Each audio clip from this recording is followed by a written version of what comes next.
Assalamualaikum warahmatullahi wabarakatuh. Perkenalkan, nama saya Yepi Kusmeta. NIM saya 1714101115. Saya mahasiswi dari Universitas Bina Dharma Palembang, Fakultas Ilmu Komputer, Program Studi Sistem Informasi.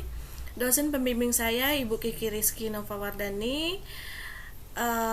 Di sini saya akan mempresentasikan skripsi saya yang berjudul Analisis Tingkat Kepuasan Penggunaan Aplikasi Zoom Meeting dalam mengikuti pembelajaran selama masa pandemi COVID-19 menggunakan metode TAM, Teknologi Acceptance Model pada Universitas Bina Dharma Palembang. Di sini ada pendahuluan. Yang pertama itu penyebaran COVID yang begitu cepat mengakibatkan banyaknya korban berjatuhan di Indonesia. Beberapa upaya yang dilakukan pemerintah Indonesia adalah dengan memberlakukan pembatasan wilayah atau lockdown dan pembatasan sosial berskala besar yang sering disebut PSBB. Universitas Bina Dharma Palembang adalah salah satu perguruan tinggi yang telah menerapkan teknologi pembelajaran daring jauh sebelum adanya pandemi COVID-19. Salah satu platform yang dipilih adalah Zoom Meeting. Penulis melakukan pengukuran tersebut menggunakan metode TAM. Pada metode TAM, peneliti menggunakan 5 substansi dari model pendekatan, yaitu perceived ease of use, perceived usefulness, attitude toward using, behavior intention of use, dan user stratification. Perumusan masalah yaitu bagaimana mengukur tingkat kepuasan penggunaan aplikasi Zoom Meeting dalam mengikuti pembelajaran selama pandemi COVID-19 menggunakan metode TAM pada Universitas Bina Dharma Palembang. Di sini ada tujuan penelitian. Yang pertama itu mengetahui seberapa besar tingkat kepuasan penggunaan aplikasi Zoom Meeting dalam mengikuti pembelajaran selama masa pandemi COVID-19 menggunakan metode TAM. Yang kedua itu mengetahui variabel-variabel TAM yang mempunyai signifikan hubungan dengan kepuasan dosen dan mahasiswa Universitas Bina Dharma Palembang dalam penggunaan aplikasi Zoom Meeting. Metode penelitian. Jenis penelitian ini adalah studi kasus pada Universitas Bina Dharma Palembang dan jenis data dan penelitian ini adalah kuantitatif. Populasi dan sampel. Populasi dalam penelitian ini ialah pengguna aplikasi Zoom Meeting yaitu dosen dan mahasiswa Universitas Bina Dharma Palembang sebanyak mahasiswa 6.327 dan untuk dosen itu 204 orang.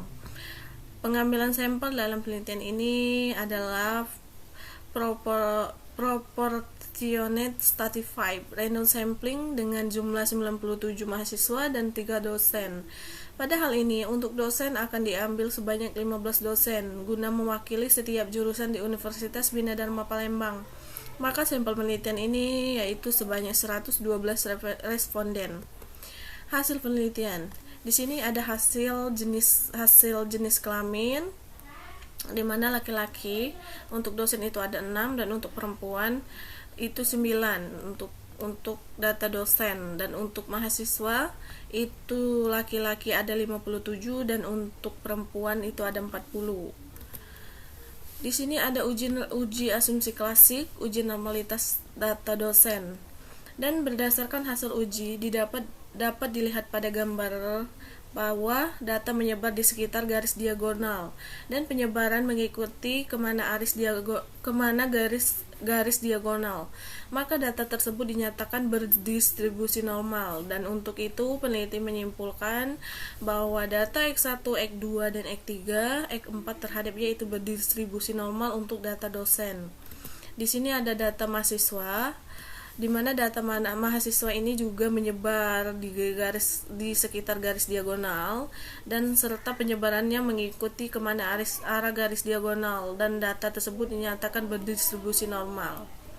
Di sini ada uji multikolinialitas dosen.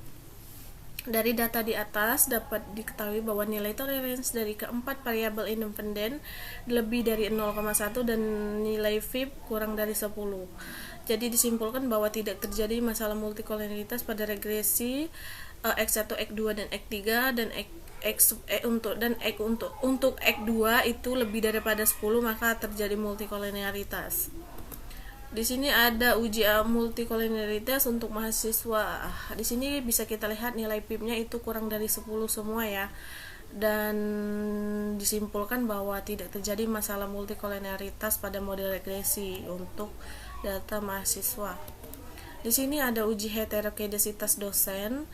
Dengan melihat grafik scatter plot, terlihat titik menyebar secara acak serta tersebar baik di atas maupun di bawah angka 0 dan pada sumbu Y. Maka dapat diambil kesimpulan bahwa tidak terjadi gejala heterokedesitas pada model regresi yang digunakan.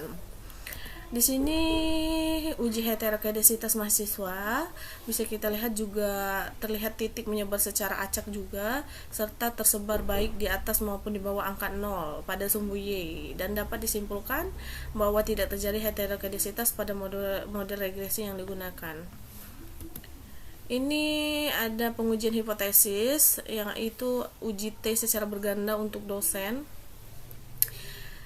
Nilai signifikan untuk pengaruh X1 terhadap Y sebesar terhitungnya itu 0,511, lebih kecil daripada T tabel yaitu 1.753, dan untuk X2 terhadap Y itu terhitungnya sebesar min 1.085, lebih kecil daripada T tabel yaitu 1.753, dan untuk X3 terhadap Y sebesar terhitungnya itu 0,708, lebih kecil daripada T tabel 1.753, dan X4 terhadap Y itu sebesar terhitung 3.200, lebih besar daripada T tabel yaitu 1.753, dan disimpulkan bahwa X4 terdapat hubungan, sedangkan X1, X2 dan X3 tidak ada hubungan. Untuk uji T secara berganda pada data dosen. Ini uji T secara berganda pada data mahasiswa. Nilai signifikan untuk X1 terhadap Y terhitungnya itu sebesar 4.151, lebih besar daripada T tabel 1.661, dan untuk X2 nya itu Y-nya X2 terhadap Y sebesar terhitungnya itu 1.921,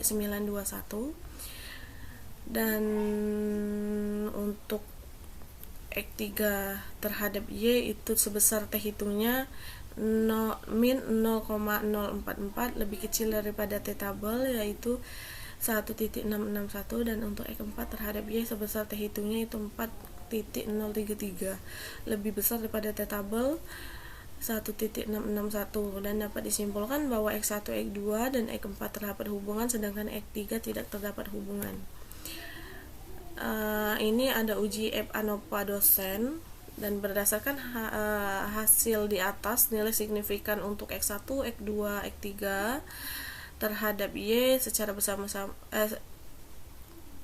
bersama-sama terhadap Y adalah sebesar F hitungnya itu 9,665, lebih besar daripada F tabel 3,26, sehingga dapat disimpulkan bahwa H1 diterima yang berarti terdapat hubungan X1, X2, X3 dan X4 secara bersama-sama terhadap Y. Di sini bisa kita lihat output pada nilai X2-nya itu sebesar 0,794. Hal ini mengandung arti bahwa pengaruh variabel X1, X2, X3 dan X4 secara bersama-sama terhadap Y sebesar 79,4%. Sedangkan sisanya 20,4% dipengaruhi oleh variabel lain. Ini untuk uji F ANOVA pada dosen. Nah, ini uji F ANOVA mahasiswa. Bisa kita lihat nilai F hitungnya itu 115,022, lebih besar daripada F tabel, sehingga dapat disimpulkan bahwa H1 diterima yang berarti terdapat hubungan X1, X2, X3 dan X4 secara bersama-sama terhadap Y. Dan untuk tabel X2-nya itu diketahui nilainya 0,833. Hal ini mengandung arti bahwa pengaruh variabel X1, X2, X3 dan X4 secara bersama-sama terhadap Y adalah sebesar 83,3%. Sedangkan sisanya 16,7% dipengaruhi oleh variabel lain. Dan ini untuk data mahasiswa.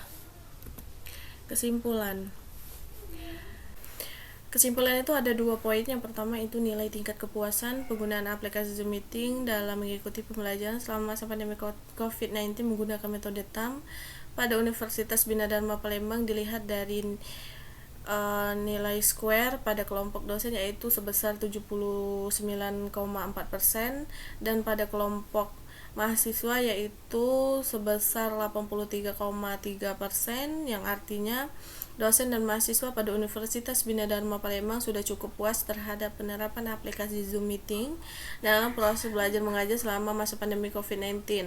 Yang kedua itu variabel yang mempunyai hubungan tingkat kepuasan penggunaan pada kelompok dosen yaitu behavior intention sebesar 3,200, di mana variabel ini memiliki nilai T hitung lebih besar daripada T tabel sebesar 1.753, dan pada kelompok mahasiswa perceived usefulness itu sebesar 4.151, perceived ease of use sebesar 1.921, dan untuk behavior intention sebesar 4.033, di mana ketiga variabel ini memiliki nilai T hitung lebih besar daripada T tabel sebesar 1,661. Hal ini membuktikan bahwa kedua variabel ini memiliki pengaruh secara langsung terhadap kepuasan pengguna. Baiklah, sekian presentasi dari saya. Kalau ada salah saya mohon maaf. Wabillahi taufiq wal hidayah. Wassalamualaikum warahmatullahi wabarakatuh.